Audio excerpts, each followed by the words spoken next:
എടോ, നീ എത്ര വലിയ തങ്ങളാണെന്ന് പറഞ്ഞിട്ടും കാര്യമൊന്നുമില്ല. നിന്റെ ഭാര്യ നല്ലവളല്ലെങ്കിൽ നീ പേടിക്കുക തന്നെ വേണം. അള്ളാഹു നമ്മളെ കാക്കുമാറാകട്ടെ. ആ വീടിന്റെ മുമ്പിൽ ആയിരക്കണക്കിന് പേര് വന്ന് കാത്തു നിൽക്കുമടോ. ആ ഖലീഫ ഉമറാണ് തന്റെ ആ മക്കളോട് പറയുകയാണ്, യതീമാണ്, കൊട്ടാരമില്ല, സമ്പാദ്യമില്ല, ഒരു പാവപ്പെട്ട പെൺകുട്ടിയുണ്ട്, പക്ഷേ അവരുടെ ഹൃദയത്തിന്റെ അകത്ത് അള്ളയുണ്ട്. ആരാ കല്യാണം കഴിക്കുന്നത്? നിങ്ങളിൽ ആരാ കല്യാണം കഴിക്കുന്നത്? ഉമർ തങ്ങളുടെ മൂത്ത മകൻ പറയുകയാണ്, എനിക്ക് ദീനുള്ളതിനെ മതി, എനിക്ക് അല്ലാഹുവിനെ പേടിയുള്ളതിനെ മതി. പണമല്ല, കൊട്ടാരമല്ല, സൗന്ദര്യമല്ല, അധികാരമല്ല, എനിക്ക് വേണ്ടത് പടച്ച റബ്ബിനെ ഭയന്ന് ജീവിക്കുന്ന ഒരു പെണ്ണിനെയാണ്. ആ യതീമായ മകളെ ഉമർ തങ്ങളുടെ മകനെ വിവാഹം കഴിക്കുകയാ. പരിഗണിച്ചത് ദീനാണ്, സൗന്ദര്യമല്ല, കൊട്ടാരമല്ല, പടച്ചവനെ അധികാരമല്ല, അറിയപ്പെടുന്ന കുടുംബമല്ല, യതീമായ ഒരു പൊന്നുമോള് ഉമർ ഇബ്നുൽ ഖത്താബ് റളിയല്ലാഹു തആല അൻഹുവിന്റെ പൊന്നാര മകനവിടന്ന് വിവാഹം കഴിക്കുകയാ. പഠിക്കുതങ്ങള് ഹാത്തിമുൽ അസം റളിയല്ലാഹു തആല, വലിയ പണ്ഡിതനാ ഹാത്തിമുൽ അസം തങ്ങള്. ഹാത്തിമുൽ അസം തങ്ങള് കുടുംബത്തോടൊപ്പം ഇങ്ങനെ ഇരിക്കുമ്പോ കുറച്ച് ആൾക്കാർ വന്നിട്ട് പറഞ്ഞു, ഞങ്ങൾ ഹജ്ജിന് പോവാ, തങ്ങൾ വരുന്നുണ്ടോ? തങ്ങൾ ഹജ്ജിന് വരുന്നുണ്ടോ? അപ്പൊ ഹാത്തിമുൽ അസം തങ്ങള് പറഞ്ഞു, ഞാൻ പറയാ നിങ്ങൾ പോകാൻ. അപ്പൊ ഈ ചെറിയ ഒരു മകളുണ്ട്. ഈ മകൾ ഉപ്പാനോട് ചോദിച്ചു, ഉപ്പ എന്താ ഹജ്ജിന് പോകാത്തേ? അപ്പൊ പറഞ്ഞു, മോളെ, എൻ്റെ കയ്യില് പൈസ കുറച്ചേ ഉള്ളൂ, ഹജ്ജിന് പോകാനുള്ള പൈസയൊക്കെ ഉണ്ട്, പക്ഷെ ഇത്തിരി വലിയ പൈസ ഒന്നുമില്ല. വാപ്പ ഹജ്ജിന് പോ. മോള് പറയാ, വാപ്പ ഹജ്ജിന് പോവാൻ. അപ്പൊ മറ്റുള്ളവരൊക്കെ ചോദിച്ചു, നിങ്ങൾ ഹജ്ജിന് പോയി കഴിഞ്ഞാ ഞങ്ങളുടെ കാര്യം ആരാ നോക്കുക? നിങ്ങളുള്ള പൈസ എല്ലാം കൊണ്ട് നിങ്ങൾ ഹജ്ജിന് പോയി കഴിഞ്ഞാൽ നിങ്ങൾ വരാൻ കുറെ നാളെടുക്കും. അപ്പൊ ഞങ്ങളുടെ കാര്യമൊക്കെ എങ്ങനെ? ഞങ്ങൾ പട്ടിണി നടക്കേണ്ടി വരും, ഞങ്ങൾക്ക് ആരാ ഭക്ഷണം തരിക? അപ്പൊ ഇങ്ങനെ പറയുന്നത് കേട്ടപ്പോ ഈ ഹാത്തിമുൽ അസം തങ്ങളുടെ ചെറിയ മകൾ എഴുന്നേറ്റ് നിന്നിട്ടൊരു ചോദ്യം, അല്ല, നിങ്ങൾക്കൊക്കെ ഭക്ഷണം തരുന്നത് അല്ലാഹ്ണോ വാപ്പാണോ? ഈ ചെറിയ കുട്ടികളുടെ ചോദ്യമാ. ഇവരെല്ലാരും പറയുന്നു, നിങ്ങൾ ഹജ്ജിന് പോയി കഴിഞ്ഞാൽ ഞങ്ങളുടെ കാര്യം എങ്ങനെ നോക്കാം? നിങ്ങൾ പട്ടിണിയാവൂലേ? ഞങ്ങൾക്ക് ഭക്ഷണം കിട്ടുന്ന എവിടുന്നാ? അപ്പൊ ഈ ചെറിയ മകൾ എഴുന്നേറ്റിട്ട് ചോദിച്ചു, നിങ്ങൾക്കൊക്കെ ഭക്ഷണം തരുന്ന അല്ലാഹ്ണോ വാപ്പാണോ? അല്ലാഹ് തരുന്നേ, പിന്നെന്തിനാ വാപ്പാനെ തടയണം? വാപ്പ ഹജ്ജിന് പോകാൻ. ആ ചെറിയ കുട്ടി പറഞ്ഞു, വാപ്പ ഹജ്ജിന് പോകാൻ. അങ്ങനെ വാപ്പ ഹജ്ജിന് പോയി. കുറെ നാളുകൾ കഴിഞ്ഞു, വീട്ടിൽ തിന്നാൻ ഭക്ഷണമില്ല, പട്ടിണിയായി. അപ്പൊ ഈ ചെറിയ കുട്ടി, എല്ലാരും പട്ടിണിയാ, ഈ ചെറിയ കുട്ടി പോയിട്ട് ഉമ്മാന്റെ അടുത്ത് പറഞ്ഞു, ഉമ്മ എനിക്ക് വിശക്കുന്നു, ഇവിടെ ഒന്നുമില്ല. ഓള് വിശന്നിട്ട് കരയാൻ തുടങ്ങി. അപ്പൊ കൂടപ്പുറപ്പുകൾ പറഞ്ഞു, നീ ഒറ്റ ഒരുത്തിയാ വാപ്പാനെ പറഞ്ഞു വിട്ടെ. ഇവിടെ നിന്ന വാപ്പാനെ ഇളക്കിയിട്ട് ഹജ്ജിനെ പറഞ്ഞു വിട്ടത് നീയാ. നീയല്ലേ പറഞ്ഞ അല്ലാഹ് ഭക്ഷണം തരൂന്ന്, പേടിച്ചിന്നടി. എല്ലാം കൂടെ ഇവളുടെ നെഞ്ചത്തോട്ട് കയറി. ഈ ചെറിയ പെൺകുട്ടിക്ക് വല്ലാത്ത സങ്കടമായി. ഈ മോള് ഒറ്റയ്ക്ക് പോയിരുന്നിട്ട് അല്ലാഹ്നോട് പറഞ്ഞു, പടച്ചോനെ, എല്ലാരും കൂടെ എന്നെ ഒറ്റപ്പെടുത്തുന്നു, അല്ലാഹ് എനിക്ക് വിശക്കുന്നു റബ്ബേ. പിറ്റേ ദിവസം രാവിലെ നോക്കുമ്പോ ഹാത്തിമുൽ അസം തങ്ങളുടെ വീടിന്റെ വാതിലിൽ ആരോ വന്ന് കിടന്ന് ഇങ്ങനെ വിളിക്കുന്നുണ്ട്. അങ്ങനെ ഭാര്യ വാതിൽ തുറന്നു നോക്കിയപ്പോ നല്ല സുന്ദരനായ ഒരു മനുഷ്യൻ, കാണാൻ അഴകുള്ള ഒരു സുന്ദരമായ മനുഷ്യൻ പറയാം, എനിക്ക് വല്ലതും തിന്നാന്താ, ഇങ്ങനെ യാചിക്കുക, എനിക്ക് വല്ലതും താ. അപ്പൊ പറഞ്ഞു, ഇവിടെ തിന്നാനൊന്നുമില്ല, ഇത്തിരി വെള്ളം താ, കുടിക്കാൻ ഇത്തിരി വെള്ളം താ. ഹാത്തിമുൽ അസം തങ്ങളുടെ ഭാര്യ വെള്ളം കൊടുത്തു കുടിക്കാൻ. ഇയാൾ ആർത്തിയോടെ ഇങ്ങനെ കുടിക്കുക. നിങ്ങളെ നല്ല പരിചയം ഉണ്ടല്ലോ, നിങ്ങൾ എവിടെയോ കണ്ട് നല്ല പരിചയം ഉണ്ടല്ലോ, നിങ്ങൾ ആരാ? അപ്പൊ മനുഷ്യൻ പറഞ്ഞു, ഞാൻ ഈ രാജ്യത്തെ ഭരണാധികാരിയാ. ഞാൻ പട്ടാളക്കാരുടെ കൂട്ടത്തിൽ വനത്തില് വേട്ടയ്ക്ക് പോയപ്പോ വഴിതെറ്റിപ്പോയി, ഭക്ഷണം കഴിക്കാനില്ല, കുടിക്കാനില്ല, വിശപ്പ്. ഹാത്തിമുൽ അസം തങ്ങളുടെ ഭാര്യ പറഞ്ഞു, സുബ്ഹാനല്ലാഹ്. അപ്പൊ ഇയാൾ വെച്ച് എന്തേന്ന്? അല്ല, ഇന്നലെ എൻ്റെ വീട്ടിൽ തിന്നാനില്ലാതെ എൻ്റെ മോൾ ഇവിടെ ഇരുന്ന് കരഞ്ഞു. രാജ്യത്തെ ഭരണാധികാരി എൻ്റെ വീടിന്റെ മുറ്റത്ത് വന്നിരിക്കുക, തിന്നാനില്ലാതെ. എന്താ അവസ്ഥ അല്ലാഹ്? ഇതെന്താ അല്ലാഹ് ഈ അവസ്ഥ? സുബ്ഹാനല്ലാഹ്. അപ്പൊ രാജാവ് ചോദിച്ചു, ഇത് ആരുടെ വീടാണെന്ന്? ഇത് ഹാത്തിമുൽ അസം തങ്ങളുടെ വീട്. അപ്പൊ പട്ടാള കൂടി വന്നു. രാജാവ് തന്റെ അരയിലിരുന്ന സ്വർണ്ണ നാണയം എടുത്ത് ആ വീടിന്റെ മുമ്പിൽ വെച്ചു. എല്ലാരും വെക്കാൻ പറഞ്ഞു. അങ്ങനെ എല്ലാരും സ്വർണ്ണ നാണയം എടുത്ത് വീടിന്റെ മുറ്റത്ത് വെച്ചപ്പോ ഒരു വലിയ കൂമ്പാരമായി. അപ്പോഴും ആ കുട്ടി ഇരുന്ന് കരയുന്നു. ആ ചെറിയ മോൾ അപ്പോഴും ഇരുന്ന് കരയാ. അപ്പൊ രാജാവ് വിളിച്ചിട്ട് ചോദിച്ചു, നീ ഇനി എന്തിനാ കരയണേ? മരിക്കണ കാലം വരെ തിന്നാനുള്ളതില്ലേ? ഇനി പട്ടിണിയില്ലല്ലോ, ഇനി സങ്കടമില്ലല്ലോ, മരിക്കുന്ന കാലം വരെ തിന്നാനുള്ള പൈസ ഉണ്ടല്ലോ, എന്തിനാ കരയണേ? അപ്പൊ ആ ചെറിയ പെൺകുട്ടി പറഞ്ഞ മറുപടി എന്തെന്നറിയോ? അള്ളാടെ ഒരടിമ എൻ്റെ വീട്ടിൽ വന്നപ്പോ മരിക്കണ കാലം വരെ തിന്നാൻ കിട്ടിയെങ്കിൽ അള്ള വന്നാലോ, പടച്ച റബ്ബം കാണാൻ വന്നാലോ? അതാണ് ആ കുട്ടിയുടെ അറിവ്. അതായിരുന്നു അന്നത്തെ മക്കൾ. പക്ഷെ ഇന്ന് അങ്ങനല്ല. ഇന്ന് അള്ളാ ആരാന്ന് പോലും അറിയത്തില്ല. തീർന്നു, ചാവാൻ പോവാ, പ്രതീക്ഷയൊന്നുമില്ല. എന്റെ പ്രിയപ്പെട്ട സഹോദരങ്ങളെ, എന്തുകൊണ്ട് ദീനില്ലാതെ പോകുന്നു? വാപ്പയ്ക്കുമില്ല, ഉമ്മയ്ക്കുമില്ല, മക്കൾക്കുമില്ല. ഉസ്താദിന്റെ ജോലിയല്ല ദീൻ പറഞ്ഞു കൊടുക്കൽ. അള്ളാ ആരാണെന്ന് പറഞ്ഞു കൊടുക്കേണ്ട ബാധ്യത വാപ്പയ്ക്കുള്ളത്. ആദ്യം പഠിപ്പിക്കണം അള്ളാ ആരാ, രണ്ടാമത് പഠിപ്പിക്കണം നബിതങ്ങൾ ആരാ. ഇത് വാപ്പയുടെ കടമയാ. അള്ളാഹു നമുക്ക് ഈമാൻ നൽകുമാറാകട്ടെ. പക്ഷെ എന്ത് ദീനില്ലാതെ പോകുന്നു? എന്തുകൊണ്ട്? അതുകൊണ്ടാണ് നിക്കാഹിന് പോകുന്ന സമയത്ത് ഉസ്താദന്മാര് പറയും ഈ ഹദീസ് എല്ലാവർക്കും അറിയാം. 4 കാര്യങ്ങൾ: സമ്പത്ത്, സൗന്ദര്യം, കുടുംബ മഹിമ, ദീൻ. ഈ 4 കാര്യമാണ് പരിഗണിക്കേണ്ടത്. ഈ 4 കാര്യങ്ങളിൽ ഏറ്റവും കൂടുതൽ പരിഗണന കൊടുക്കേണ്ടത് ദീനിന് പരിഗണന കൊടുക്കണം. കല്യാണം കഴിക്കുമ്പോ പോലും, വിവാഹം കഴിക്കുമ്പോ പോലും കിട്ടുന്ന പെണ്ണിന് ദീനുണ്ടോ എന്ന് നോക്കണേ എന്ന് നബിയിനാ റസൂലുള്ളാഹി. ഉറക്കെ നബിയിനാ റസൂലുള്ളാഹി സ്വല്ലല്ലാഹു അലൈഹി വസല്ലമ തങ്ങൾ പറയുകയാണ്, ദീൻ നോക്കണേ. നബി തങ്ങൾ അവിടെ നിന്ന് പറയുകയാണ്, ദീൻ നോക്കണം. അതുകൊണ്ട് പെങ്ങളെ, നിന്നോട് വൈരാഗ്യമുള്ളത് കൊണ്ടല്ല, ദീനുള്ളവളെ പോലെ ജീവിക്കൂ. ദീനുള്ളവളെ പോലെ ജീവിക്കല്ലാതെ പേക്കൂത്തും ഫേസ്ബുക്കും ഇൻസ്റ്റാഗ്രാമുമല്ല. കാണുന്നത് പടച്ചവനെ ഫർദയാണ് ധരിക്കുന്നത്. ഏത് തോന്നിവാസം കാണിക്കുന്നവളും ഫർദയാ ധരിക്കുന്നത്. മക്കളെ, അതൊന്നും ഒരു കാര്യമല്ല. അതുകൊണ്ട് പറയുകയാണ്, അല്ലാഹുവിനെ ഭയന്ന് ജീവിക്കൂ. പെങ്ങളെ, നിന്നോട് പ്രത്യേകം പറയുന്നത്, നിങ്ങൾ ചോദിക്കും ഏത് വഅ്ള് പറയുന്ന ഉസ്താദ് വന്നാലും ഞങ്ങളെ കുറ്റം പറയുകയാണ്, ഞങ്ങളാണ് സർവ്വതിനും കാരണമെന്ന് പറയുന്നു. വൈരാഗ്യമൊന്നുമില്ല പെങ്ങളെ, ഒരിക്കലും നിന്നോട് വൈരാഗ്യമില്ല. നീ നന്നായേ പറ്റൂ, നീ നന്നായേ പറ്റൂ. അല്ലാഹുവേ, ഞങ്ങളുടെ ഭാര്യമാരെ നീ നന്നാക്കണേ അല്ലാ. അള്ളാഹു നമ്മുടെ ഭാര്യമാരെ നന്നാക്കി തരുമാറാകട്ടെ. ഉറക്കെ പറഞ്ഞു, അള്ളാഹു നന്നാക്കി തരുമാറാകട്ടെ. ആമീൻ പറയാൻ മടി എന്തെന്നറിയോ? ആമീൻ പറയാൻ മടി എന്തെന്നറിയോ? നിനക്ക് അറിയാഞ്ഞിട്ടാ വാപ്പ. എടോ, നീ എത്ര വലിയ തങ്ങളാണെന്ന് പറഞ്ഞിട്ടും കാര്യമൊന്നുമില്ല. നിന്റെ ഭാര്യ നല്ലവളല്ലെങ്കിൽ നീ പേടിക്കുക തന്നെ വേണം. അള്ളാഹു നമ്മളെ കാക്കുമാറാകട്ടെ. നീ വലിയ താടിയും തഴമ്പും ഹജ്ജ് ചെയ്ത ആളും ഹാജി ആരും വഅ്ള് പറയണ ഉസ്താദും ഏത് കുത്തുബുൽ അക്താബാണെങ്കിലും പെണ്ണും പുള്ള നേരെ അല്ലെങ്കിൽ നീ പേടിക്കുക തന്നെ വേണം. 950 കൊല്ലം ദഅവത്ത് നടത്തിയ നബിയ നൂഹ് നബി അലൈഹിസ്സലാം. ആ നൂഹ് നബിയുടെ അത്രയും പ്രസംഗിച്ച ആരും ലോകത്തില്ല. 950 കൊല്ലം ദഅവത്ത് നടത്തിയ നൂഹ് നബിയുടെ ഭാര്യ അള്ളാനെ വിശ്വാസം ഇല്ലാത്തവളായിരുന്നു. പടച്ചവന് വിശ്വാസമില്ല. എന്താ പറ്റിയത്? തന്റെ പൊന്നാര മകൻ കപ്പലിൽ പോകുമ്പോ വെള്ളത്തിന്റെ അകത്ത് കിടന്ന് മുങ്ങി ചാകാൻ പോവാ. നൂഹ് നബി അലൈഹിസ്സലാം കപ്പൽ നിർത്തിയിട്ട് വിളിച്ചു, യാ ബുനയ്യ, ഉപ്പച്ചിയുടെ പൊന്നുമോനെ, ഇത് സാധാരണ വെള്ളപ്പൊക്കമല്ല, ഇത് അള്ളാന്റെ അദാബ. മര്യാദക്ക് ഇതിനകത്ത് കയറടാ. വാപ്പ പറയാ മോനോട്, ഈ കപ്പലിൽ കയറി രക്ഷപ്പെടാ, ഇല്ലെങ്കിൽ ഇല്ലപ്പാ. വാപ്പ മകനോട് പറഞ്ഞു, കപ്പലിൽ കയറിക്കോ, രക്ഷപ്പെടാ, നിങ്ങൾ നിങ്ങളുടെ പണി നോക്കിക്കൊള്ളാൻ, ഞാൻ ആ മലയുടെ മുകളിൽ കയറി രക്ഷപ്പെടുമെന്ന് കണ്ണിന്റെ മുമ്പിൽ കടന്ന് മുങ്ങി മരിച്ചു. അള്ളാഹു നമുക്ക് ഈമാൻ നൽകുമാറാകട്ടെ. ആരുടെ മകൻ? നൂഹ് നബിയുടെ മകൻ ലൂത്ത് നബി അലൈഹിസ്സലാം. അതും പ്രവാചകനാ.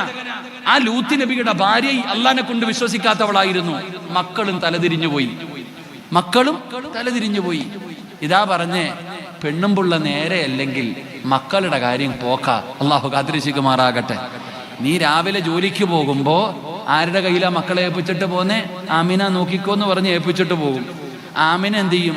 മൊബൈൽ എടുത്ത് മോളുടെ കൈ കൊടുത്തിട്ട് പറയും, റീൽ എടുക്കടി, ഞാൻ ഡാൻസ് ചെയ്യാൻ. ഉമ്മ ഡാൻസ് ചെയ്യും, മോൾ എടുക്കും. എന്നിട്ട് വന്ന് ചോദിക്കും, കൊള്ളാവോ? സൂപ്പർ. എന്നാ ഇനി ഉമ്മ പിടിക്കും, ഞാൻ ചെയ്യാം. ഓള്. അള്ളാഹു കാത്തിരക്ഷിക്കുമാറാകട്ടെ. പെണ്ണുങ്ങൾ നല്ലവരാകണം.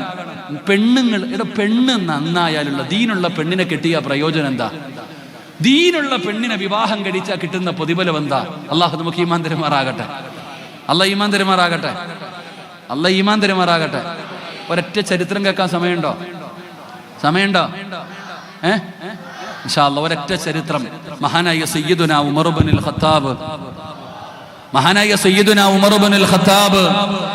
ഇബ്നുൽ ഖത്താബ് റളിയല്ലാഹു തആല രാത്രി ഇങ്ങനെ ഇറങ്ങി നടക്കും. ഖലീഫയാ. തന്റെ ജനതയുടെ പ്രയാസങ്ങൾ അറിയാൻ ഇങ്ങനെ നടന്ന് സുബഹിയുടെ സമയമാകാറായി. ഉമർ തങ്ങൾ ഇങ്ങനെ നടന്നു പോകുമ്പോ ഒരു വീടിന്റെ അകത്ത് വഴക്ക് നടക്കുന്നു. ഉമ്മയും മകളും കൂടെ വീടിന്റെ അകത്ത് വല്ലാത്ത വഴക്ക്. ഇപ്പൊ ഉമർ തങ്ങൾ ചിന്തിച്ചു, എന്തേ അല്ല ഇപ്പൊ വഴക്ക്? ഒളിഞ്ഞു കേട്ടതൊന്നുമല്ല. ഉമർ തങ്ങൾ അവിടെ നിന്നു, എന്താ പ്രശ്നം എന്നറിയാൻ. അപ്പൊ ഉമ്മ മകളോട് പറയുന്നുണ്ട്, പാലിന്റെ അകത്ത് വെള്ളം ഒഴിക്കടി.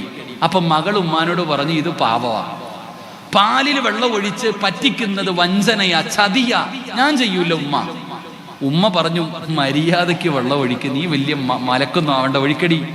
അപ്പൊ ഈ പെൺകുട്ടി ഉമ്മാനോട് പറയുന്നുണ്ട്, ഉമ്മച്ചി, രാജ്യം ഭരിക്കുന്നത് ഉമർ തങ്ങളാണ് രാജ്യം ഭരിക്കുന്നത്. ആ ചങ്ങാതി എങ്ങാനും പാലിന് വെള്ളം ഒഴിച്ചെന്ന് പറഞ്ഞാൽ നമ്മളെ രണ്ടെണ്ണത്തിനും വെറുതെ വിടൂല.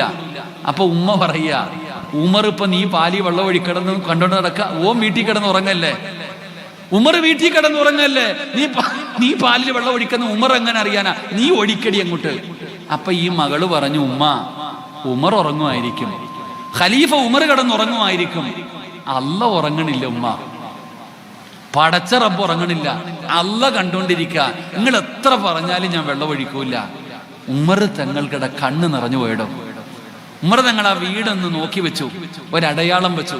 എന്നിട്ട് സുബഹി കഴിഞ്ഞു, ഒരാളെ വിളിച്ചിട്ട് പറഞ്ഞു, ആ കുട്ടി ആരാണെന്നൊന്ന് പോയി നോക്കാൻ, ആ പെൺകുട്ടി ആരാണെന്നൊന്ന് പോയി നോക്ക്.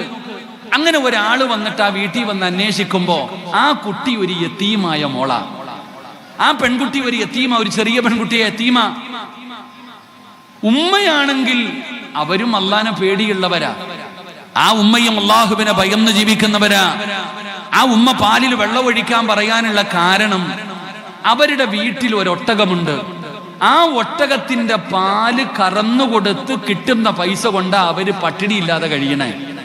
കുറെ ദിവസമായിട്ട് ഒട്ടകത്തിന് പാലില്ലാത്തത് കാരണം ആ വീട് പട്ടിണിയില്ല. ഒരാഴ്ചയായി അവര് ഭക്ഷണം കഴിച്ചിട്ട്. അപ്പോഴാണ് ഒരല്പം പാല് കിട്ടിയത്. അപ്പൊ ഉമ്മ മകളോട് പറഞ്ഞു, ഇത്തിരി വെള്ളം ഒഴിച്ചു കൊടുക്ക്, വല്ലതും തിന്നാൻ കിട്ടൂലേ, പട്ടിണിയാ, ഒരാഴ്ചയായിട്ട് നമ്മൾ പട്ടിണിയാ, ഇത്തിരി വെള്ളം ഒഴിച്ചു കൊടുത്താൽ വല്ലതും കിട്ടിയ തിന്നാമല്ലോ. അപ്പോഴാണ് ആ മകള് പറയുന്നത്, അല്ലാഹ് ഉണ്ട്, ഞാൻ ചെയ്യൂല. ഉമർ തങ്ങൾ ഈ ചരിത്രം കേട്ടപ്പോ ഉമർ തങ്ങൾ നേരെ വീട്ടിൽ പോയി. രാജ്യത്തിന്റെ പ്രസിഡന്റാ, തന്റെ വീട്ടിലേക്ക് പോയി. 2 ആമക്കളെ ഇങ്ങ് വിളിച്ചു, വാടാ. 2 ആൺകുട്ടികളെയും വിളിച്ചിട്ട് പറഞ്ഞു, ഒരു പെങ്കൊച്ചുണ്ട്, യതീമ, പൈസ ഒന്നുമില്ല, കൊട്ടാരമൊന്നുമില്ല, വലിയ ഗ്ലാമറൊന്നും ഇല്ലടാ, ഒരു യതീമായ മകളുണ്ട്, പക്ഷെ അവളുടെ ഹൃദയത്തിൽ അല്ലാഹ് ഉണ്ട്, എനിക്ക് കെട്ടണമെന്ന് ആഗ്രഹമുണ്ട്. മൃതങ്ങൾ പറയാ, എനിക്ക് തന്നെ കെട്ടണമെന്ന് ആഗ്രഹമുണ്ട്, പക്ഷെ ഞാൻ പ്രായം ചെന്നതുകൊണ്ട് എനിക്ക് പറ്റൂല. മക്കളെ, നിങ്ങൾ ആരെങ്കിലും കിട്ടുവോ? 1000 പെണ്ണ് കിട്ടും. ഉമർ ഇബ്നുൽ ഖത്താബ് റളിയല്ലാഹു തആല അൻഹുവിന്റെ മക്കൾക്ക് പെൺകുട്ടികളെ കൊടുക്കാൻ ആ വീടിന്റെ മുമ്പിൽ 1000കണക്കിന് പേര് വന്ന് കാത്തു നിൽക്കുമടോ. ആ ഖലീഫ ഉമറാണ് തന്റെ ആ മക്കളോട് പറയുകയാണ്, യതീമാണ്, കൊട്ടാരമില്ല, സമ്പാദ്യമില്ല, ഒരു പാവപ്പെട്ട പെൺകുട്ടിയുണ്ട്, പക്ഷേ അവരുടെ ഹൃദയത്തിന്റെ അകത്ത് അല്ലാഹുണ്ട്. ആരാ കല്യാണം കഴിക്കുന്നത്? നിങ്ങളിൽ ആരാ കല്യാണം കഴിക്കുന്നത്? ഉമർ തങ്ങളുടെ മൂത്ത മകൻ പറയുകയാണ്, എനിക്ക് ദീനുള്ളതിനെ മതി, എനിക്ക് അല്ലാഹുവിനെ പേടിയുള്ളതിനെ മതി. പണമല്ല, കൊട്ടാരമല്ല, സൗന്ദര്യമല്ല, അധികാരമല്ല, എനിക്ക് വേണ്ടത് പടച്ച റബ്ബിനെ ഭയന്ന് ജീവിക്കുന്ന ഒരു പെണ്ണിനെയാണ്. ആ യതീമായ മകളെ ഉമർ തങ്ങളുടെ മകനെ വിവാഹം കഴിക്കുകയാ. പരിഗണിച്ചത് ദീനാണ്, സൗന്ദര്യമല്ല, കൊട്ടാരമല്ല, പടച്ചവനെ അധികാരമല്ല, അറിയപ്പെടുന്ന കുടുംബമല്ല, യതീമായ ഒരു പൊന്നുമോള്. ഉമർ ഇബ്നുൽ ഖത്താബ് റളിയല്ലാഹു തആല അൻഹുവിന്റെ പൊന്നാര മകനവിടന്ന് വിവാഹം കഴിക്കുകയാ. പഠിക്കുതങ്ങള്, പഠിക്കടാ ചെറുപ്പക്കാരാ. മഹാനായ ഉമർ ഇബ്നു അബ്ദുൽ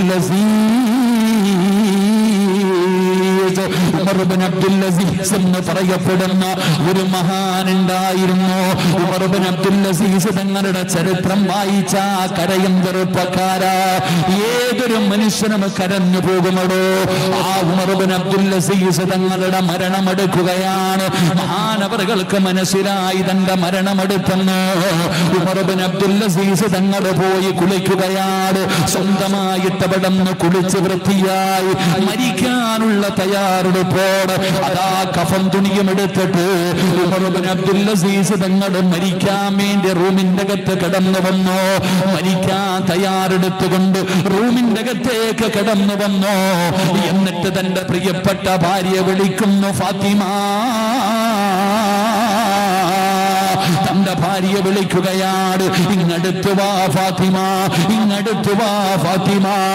ഉമർ ഇബ്നു അബ്ദുൽ അസീസ് പറഞ്ഞു, ഫാത്തിമ പോവുകയാണ്, എന്റെ മരണമെടുത്തിരിക്കുകയാണ്, മരിക്കാൻ പോവുകയാണ്, എനിക്ക് പൊരുത്തം തരണേ, നിനക്ക് ഞാൻ പൊരുത്തം തന്നിരിക്കുകയാണ്. പരസ്പരം യാത്ര പറയുകയാണ്, വസിയ്യത്തുകൾ ചെയ്യുകയാണ്. ഫാത്തിമ നിന്ന് കരയുകയാണ്, കാരണം ഭർത്താവ് മരിക്കാൻ പോവുകയാണ്. എന്താണ് പറയുന്നത്? അങ്ങനെ പരസ്പരം സംസാരിച്ചു കൊണ്ടിരുന്നപ്പോ ഉമർ ഇബ്നു അബ്ദുൽ അസീസ് ചോദിക്കുന്നു, ഫാത്തിമ ഇനി വല്ലതും പറയാനുണ്ടോ? ഫാത്തിമ മിണ്ടുന്നില്ല. ഫാത്തിമ കരയുകയാണ്, ഒന്നും പറയാനില്ല, കരയുകയാണ്. ഉമർ ഇബ്നു അബ്ദുൽ അസീസ് പറഞ്ഞു, എങ്കിൽ ഫാത്തിമ കരച്ചിൽ നിർത്ത്, വെളിയിലിറങ്ങ്, റൂമിന്റെ പുറത്തിറങ്ങ്, എന്നിട്ട് വാതിലടയ്ക്കു ഫാത്തിമ.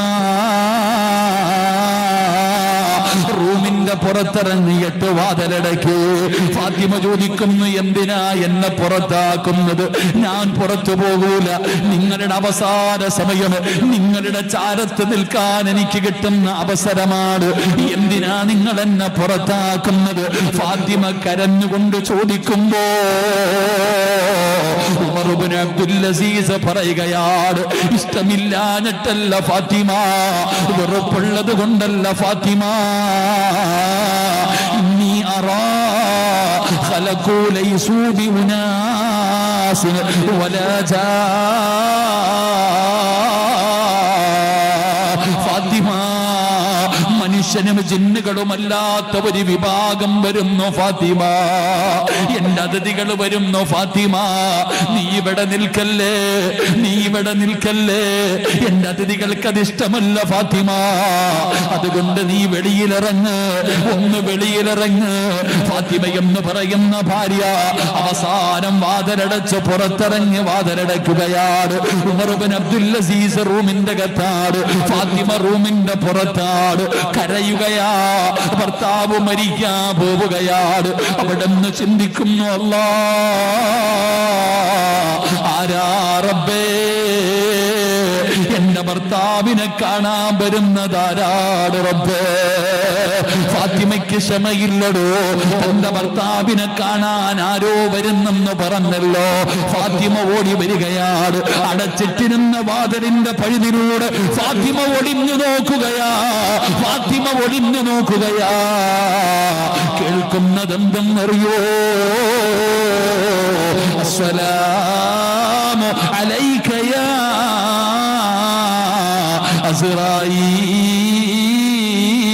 അസ്റായീൽ. തന്റെ റൂഹ് പിടിക്കാൻ വരുന്ന അസ്റായിലിനോട് സലാം പറയുകയാണ്.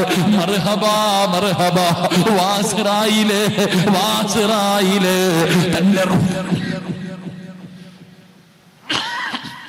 തന്റെ റൂഹ് പിടിക്കാൻ വന്ന മലക്കിനോട് അവിടുന്ന് സലാം പറഞ്ഞു സ്വീകരിക്കുകയാണ്, അവിടുന്ന് സലാം പറഞ്ഞു സ്വീകരിക്കുകയാണ്. റബ്ബേ, ഫാത്തിമയ്ക്ക് മനസ്സിലായി മരിക്കാൻ പോകുകയാണെന്ന്. അസ്റായിൽ വന്നിരിക്കുകയാണ്. ഫാത്തിമയുടെ കൈകാല് വിറയ്ക്കുന്നുണ്ട്, ഫാത്തിമയുടെ കൈകാല് വിറയ്ക്കുന്നുണ്ട്. പടച്ചവനെ, എങ്ങനെയാണ് തന്റെ ഇക്ക മരിക്കുന്നത്? എങ്ങനെയാണ് തന്റെ പ്രിയപ്പെട്ട ഭർത്താവ് മരിക്കുന്നത്? ഭാര്യ കാണുകയാ, ഭാര്യ ഒളിഞ്ഞു നോക്കുകയാ. കാണുന്ന രംഗമെന്തെന്നറിയോ? ഖുർആനോതുന്നു പെങ്ങളെ. ഉമർ ഇബ്നു അബ്ദുൽ അസീസ് റളിയല്ലാഹു തആല അൻഹു ഖുർആൻ ഓതുകയാണ്. അസ്റായിലെ റൂഹ് പിടിക്കാൻ വന്നപ്പോ അല്ലാഹുവിന്റെ വിശുദ്ധമായ ഖുർആൻ പാരായണം ചെയ്യുകയാ. അതും സാധാരണ ആയത്തല്ല. ഏതായത്താ ഓതുന്നതെന്നറിയുമോ? തിൽക്കദ്ദാറുൽ ആഖിറത്തു നജഅലുഹാ ലില്ലദീന ലാ യുരീദൂന ഉലുവൻ ഫിൽ അർളി വലാ ഫസാദാ والعاقبة للمتقين. വാതിലിന്റെ പഴുതിലൂടെ ഒളിഞ്ഞു നോക്കുന്ന തന്റെ പ്രിയപ്പെട്ടവളോട് പറയുന്നു, ഫാത്തിമ ഫാത്തിമ വല്ലാകിബത്തു ലിൽമുത്തഖീൻ.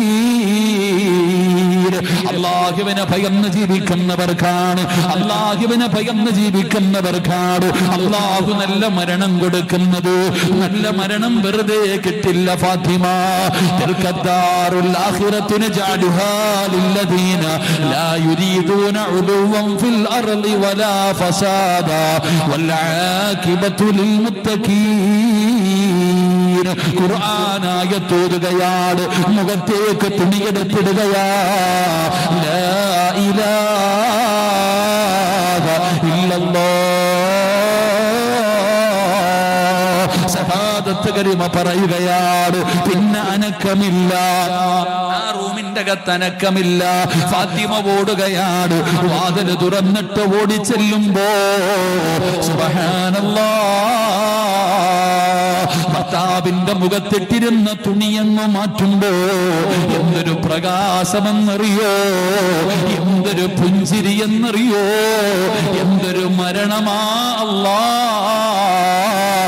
എന്തൊരു മരണമാ അല്ലാ. പടച്ചവനെ നാട് മുഴുവനും അറിയുകയാണ്, ജനങ്ങൾ മുഴുവനും കടന്നു വരികയാണ്. കണ്ടവർ പറയുന്നു, എന്തു മരണമാണ് പടച്ചവര്, എന്തൊരു പ്രകാശമാണ് പടച്ചവര്, എന്തൊരു സുഗന്ധമാണ് റബ്ബേ. മയ്യത്ത് കാണാമെന്നവർ മുഴുവനും പറയുകയാണ്. ഉമർ ഇബ്നു അബ്ദുൽ അസീസ് തങ്ങളുടെ മയ്യത്ത് കുളിപ്പിച്ചു, അവിടെ നിന്ന് കഫൻ പൊതിഞ്ഞു, പള്ളിയിലേക്ക് കൊണ്ടുപോയി. മയ്യത്ത് നമസ്കാരം കഴിഞ്ഞു, ജനാസ കൊണ്ടുപോയി ഖബറിലേക്ക് എടുത്തു വെച്ചു. എല്ലാവരും മണ്ണിട്ട് മൂടുകയാണ്. ഖബറടക്കി കഴിഞ്ഞപ്പോ ഒരാളും പോകുന്നില്ലടോ, ഒരാളും പോകുന്നില്ല. എല്ലാവരും പള്ളിയുടെ മുമ്പിൽ നിൽക്കുകയാണ്. എന്തേ പോകാത്തത്, എന്തൊരു മരണമാ അല്ലാ, ഇതെന്തൊരു മരണമാ അല്ലാ. എല്ലാവരും ചർച്ച ചെയ്യുകയാണ്. അവസാനം അവരൊരു തീരുമാനമെടുത്തു, ഇങ്ങനെ ഒരു മരണം കിട്ടാനുള്ള കാരണമറിയണമല്ലോ. രണ്ടാമതും പോവുകയാണ്. ആ ജനാസ എടുത്തുകൊണ്ടുവന്ന വീട്ടിലേക്ക് ആ നാട്ടുകാർ മുഴുവനും കടന്നു ചെല്ലുകയാണ്. എന്നിട്ട് വിളിക്കുന്നു, ഫാത്തിമ. സങ്കടത്തിലാണെന്നറിയാ, വല്ലാത്ത വേദനയിലാണെന്നറിയാ, ഭർത്താവ് മരിച്ചതിന്റെ പ്രയാസത്തിലാണെന്നറിയാ, ഇരിക്കുകയാണെന്നറിയാ. സങ്കടപ്പെടുത്താൻ വന്നതല്ല ഫാത്തിമ, വേദനിപ്പിക്കാൻ വന്നതല്ല. നിന്റെ ഭർത്താവിന്റെ ജനാസ ഖബറിലിറക്കി വെച്ചിട്ട് ഈ നാട്ടുകാർ മുഴുവനും ഒരേ ഒരു കാര്യം ചോദിക്കാൻ വന്നതാണ് ഫാത്തിമ. ഞങ്ങൾക്കറിയേണ്ടത് എന്തെന്നറിയോ, നിന്റെ ഭർത്താവ് മരിച്ചത് ഖുർആൻ ഓതിയിട്ടാ, നിന്റെ ഭർത്താവ് മരിച്ചത് അസ്റായിലിനോട് സലാം പറഞ്ഞിട്ടാ, നിന്റെ ഭർത്താവ് മരിച്ചത് ഷഹാദത്ത് കലിമ ഉറക്കെ പറഞ്ഞിട്ടാ. എന്തൊരു സുഗന്ധമായിരുന്നു ഫാത്തിമ.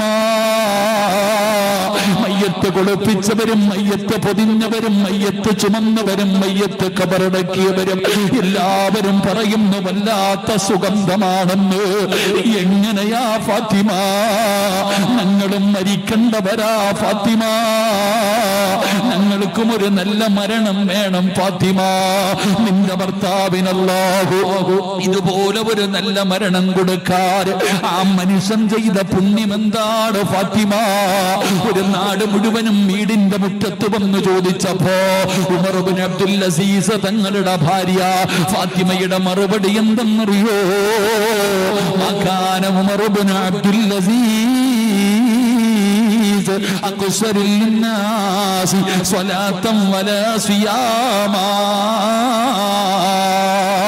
എന്റെ ഭർത്താവായ ഉമർ ഇബ്നു അബ്ദുൽ അസീസ് ജനങ്ങളിൽ ഏറ്റവും കൂടുതൽ നിസ്കരിക്കുന്ന മനുഷ്യനായിരുന്നു, ഏറ്റവും കൂടുതൽ നോമ്പ് പിടിക്കുന്ന മനുഷ്യനായിരുന്നു, ഏറ്റവും കൂടുതൽ നന്മ ചെയ്യുന്ന മനുഷ്യനായിരുന്നു. എന്നൊന്നും ഞാൻ പറയൂല, എന്നൊന്നും ഞാൻ പറയൂല. എന്റെ ഭർത്താവിനല്ലാഹു നല്ല ഒരു മരണം കൊടുക്കാ ഒരേ ഒരു കാരണമേ ഉള്ളൂ, ഒരേ ഒരു കാരണമേ ഉള്ളൂ. ആ കാരണം എന്തെന്നറിയുമോ? ലാകിൻ വല്ലാഹി മാ റഅയ്തു അഹദൻ അഖ്വഫ ലില്ലാഹ്. സ്വന്തം ഭർത്താവിന്റെ ജനാസ ഖബറിൽ ഇറക്കി വെച്ചിട്ട് ഒരു നാട് മുഴുവനും വീടിന്റെ മുറ്റത്ത് വന്നിട്ട് നിന്റെ ഭർത്താവിന് അല്ലാഹു ഇങ്ങനെ ഒരു മരണം കൊടുക്കാറ് എന്താണ് കാരണമെന്ന് ചോദിച്ചപ്പോ ആ പ്രിയപ്പെട്ടവള് പറഞ്ഞ മറുപടി എന്തെന്നറിയോ?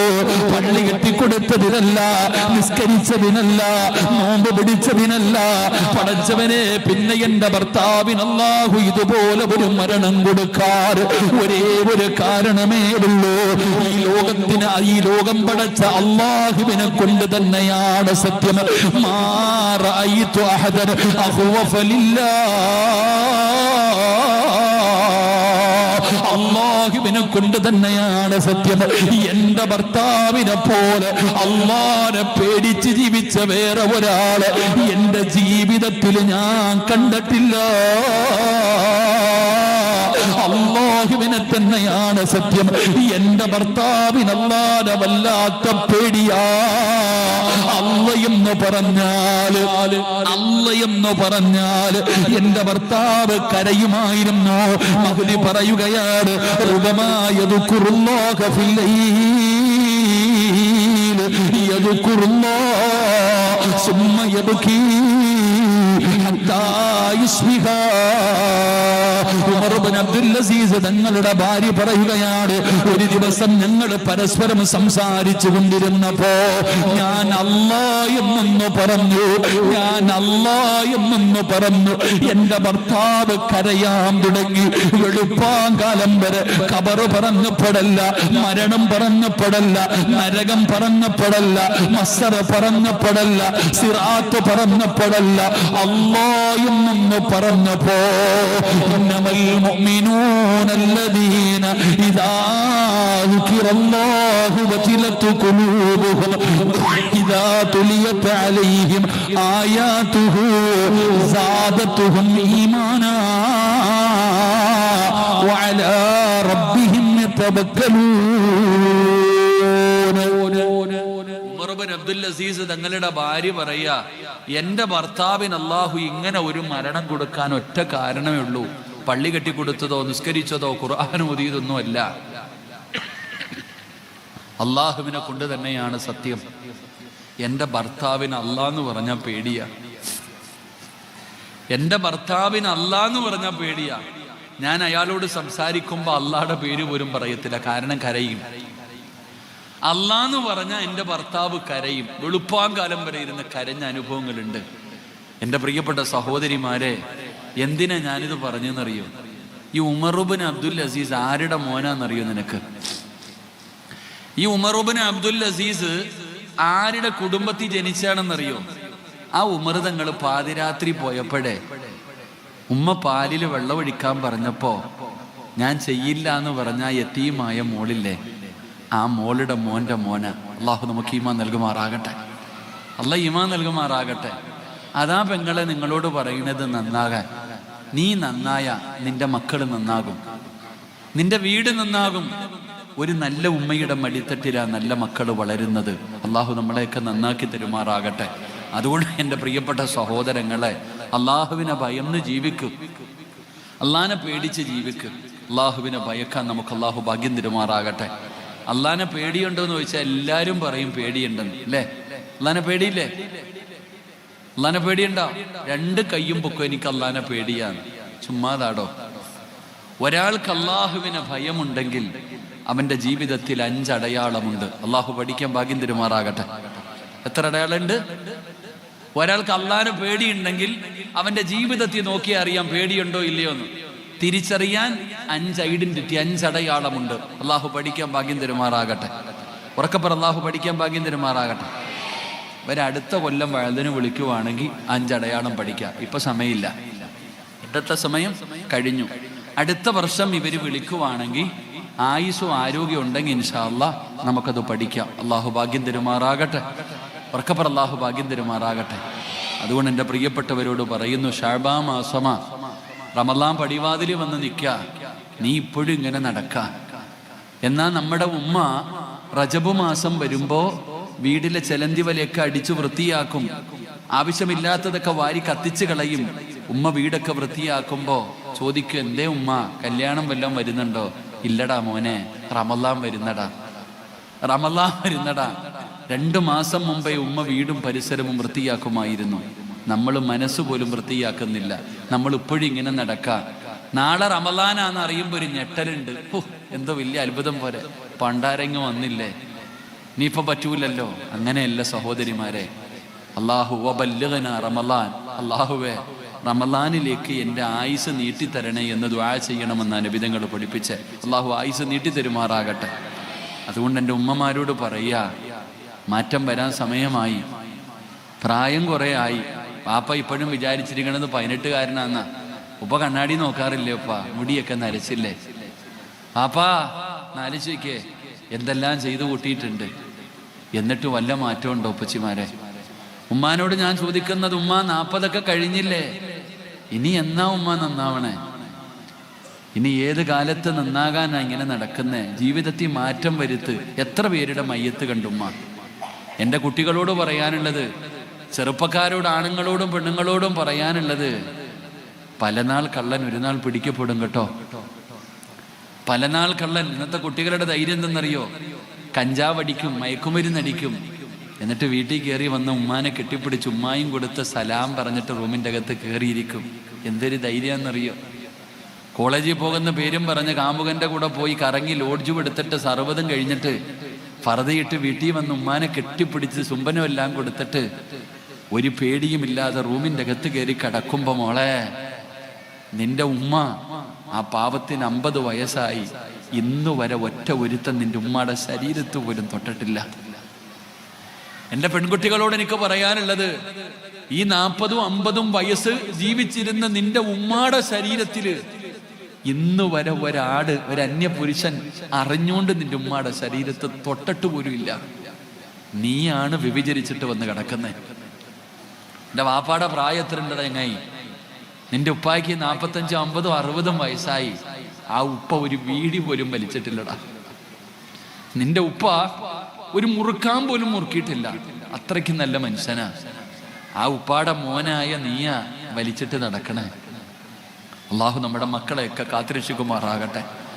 പക്ഷെ മോനെ, ഒരു ദിവസം വീഴൂടാ, വല്ലാഹി ഒരു ദിവസം വീഴും. എത്ര എവിടെ പോയാലും അള്ളാഹു പറഞ്ഞതാ, വത്തഖൂ യൗമൻ തുർജഊന ഫീഹി ഇലല്ലാഹ്. വീഴ് നീ ഒരു ദിവസം. നീ എവിടെ പോയാലും നിന്നെ വിടത്തില്ല അല്ലാഹ്.